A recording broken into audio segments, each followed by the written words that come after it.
Was it rough for y'all just getting gigs or? To answer that for me, so let me just give y'all a timeline of Bo Dub, right? So I named myself like pseudonym Bo in college at Prairie View. You went to PV? Yeah, I did. Shut up, bro. PV. Yeah. Yes, sir. Prairie View produces productive people. It Come does. on, somebody. So I came home. I don't even remember the year, and then I had met this guy through my cousin, Shy Speaks. Shout out to Shy. Khalil Taylor. He played drums for me when I first started out. But he was like, "Hey, bro, I got this opportunity. We can play for a reggae band." I'm like, "All right, whatever." I didn't have any gigs, and so start playing with the Reggae Holics. That lasted for a little bit. For whatever reason, it ended, and so immediately after that, because my mindset had changed, right? It's not like I had to come in to Deep Ellum or to the music industry in Dallas and raw dog it. Yeah. I had already been in the doors, and my character, my who I am as a person. Yeah. I presented myself. Okay, I'm gonna be cool. I'm gonna do my job. I'm gonna go home, right? And so, in situations like that, now that this band has disassembled, I can now go into these places, RBC, Freeman, woo, and RBC, do my thing, right? Yeah. Especially with me being like, at a certain point in my life, I'm very intuitive. So I had recorded like 2 albums off my phone. And that's when I was on SoundCloud heavy before I started doing the Apple Music stuff for writing for other people, producing for other people. Nice. And so it wasn't really, it actually took off a lot quicker than I wanted it to. And then it took a stall due to some politics stuff when I got to that certain level, right? But at the beginning, it was like from 0 to 100, it was quick. And then we got at 100, and then, politics start coming in, door numbers, bar count and all that kind of stuff start playing. And I didn't really know how to navigate that because, I've been out here less than 6 months at this time. Yeah, it's crazy because it's like everybody's path and pace is different. Yeah. So what about...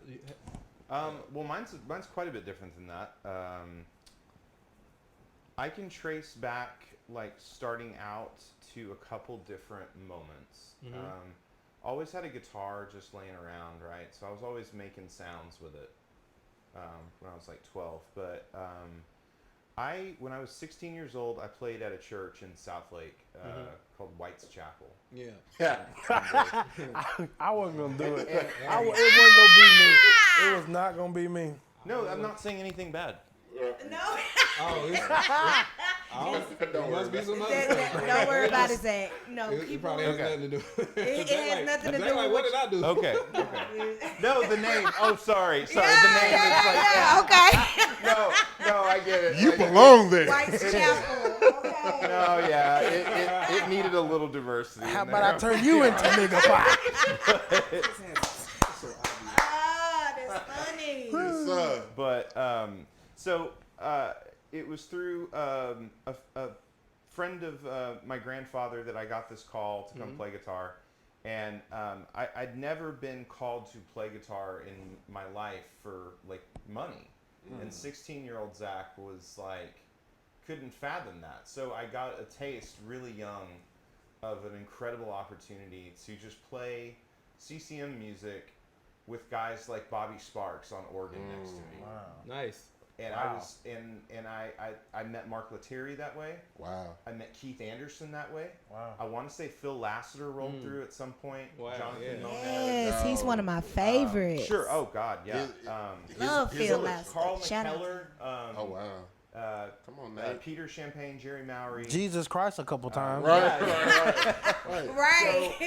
So I just got a real taste of what it would be like if you were playing with, career, like lifetime level musicians. And I was like, That boy's good. yeah, exactly. Yeah. Right. I thought this is such an incredibly rewarding and feeling. How can I just keep working at this? Yeah. And so I just worked odd jobs until I situated my infrastructure to where I can just play and kind of pick and choose kind of what I do more or less, and I think that's what we're all kind of working towards, anyways, right? Oh, for sure. I think we all need to be pushing each other to get to a point where you don't have to say yes to everything. Like that's to me, like that's what I'm trying to do more this year is say no more. Right, man. Right. That's Like, Yeah, bro, I'm there's not. nothing great wrong position with to be saying in. no. It's really not. Well, No. so, thing is, I don't know if y'all can see my knees, but I had on a suit. They can see your knees. All right, cool. I got on these good dress pants. My thing is, and this is what I want to impart into every young musician. Have a job, Yeah, right? absolutely.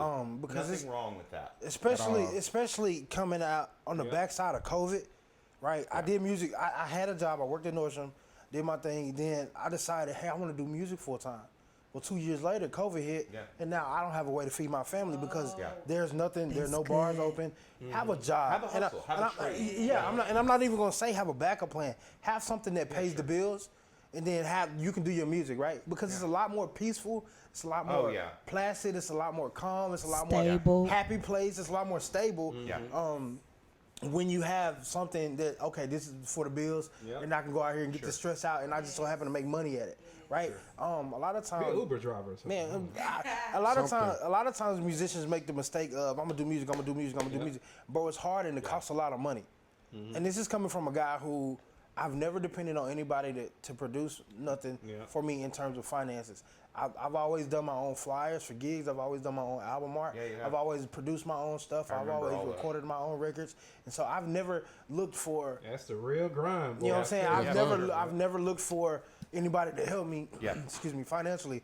When I moved to New Orleans during COVID, came back, and I produced my own show. Over $2,000 worth of money, and I didn't really have no help from nobody.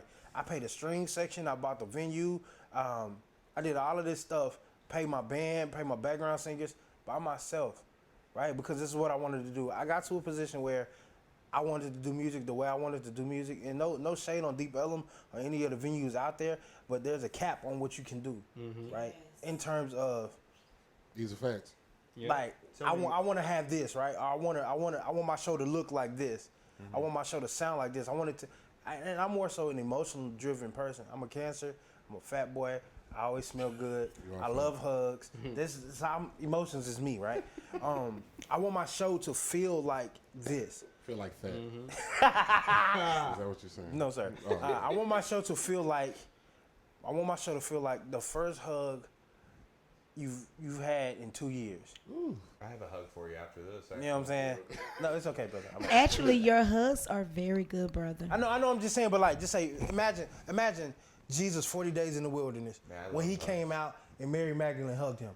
Yeah. That felt amazing. Yeah. Oh, sure. I want my show. I want every show that I produce, every show that I play to feel like this. And not again, no shade to any of the venues in the area.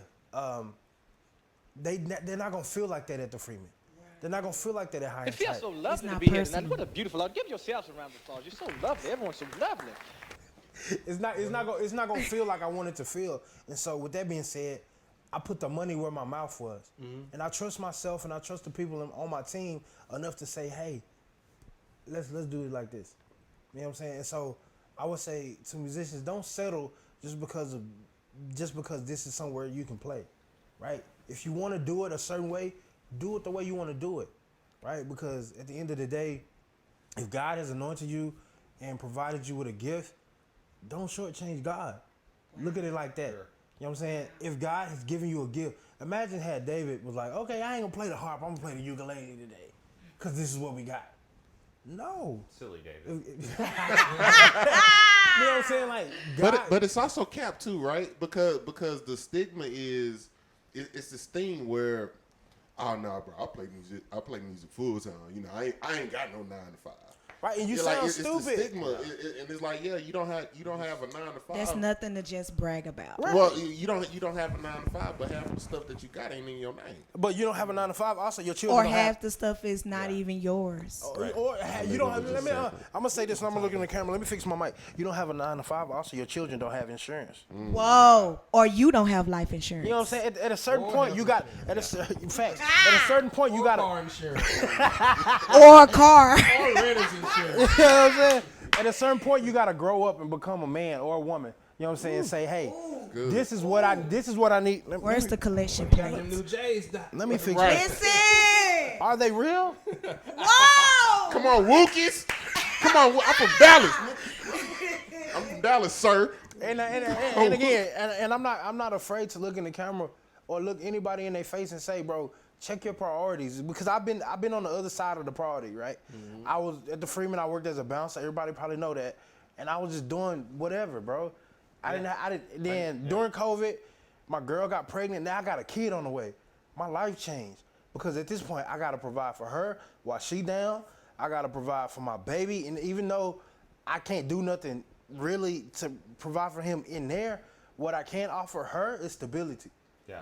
What I can't offer him once he gets here is insurance, right? You know what I'm saying? Because children get sick, and if you go into a hospital or if you have a doula, doulas accept insurance too. Yes. You understand what I'm saying? And so you are an absolute king. I just want to tell you that. Zach, what did you call me a black king? I just want to say, Muhammad Ali would be proud.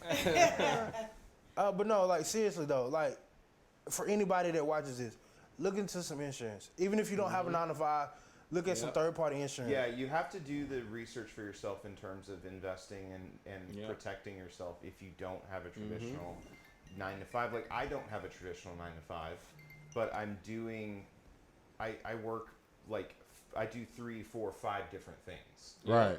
So I still make money. Right. And that's that's same with me. I'm pretty and I'm pretty blessed right now. Multiple streams of income. Right, exactly. Yeah. And you do kind of like what you're saying, have to be more proactive in healthcare, savings, you know, all these things. Like that could be another podcast episode. Oh no, for sure. Just on its own.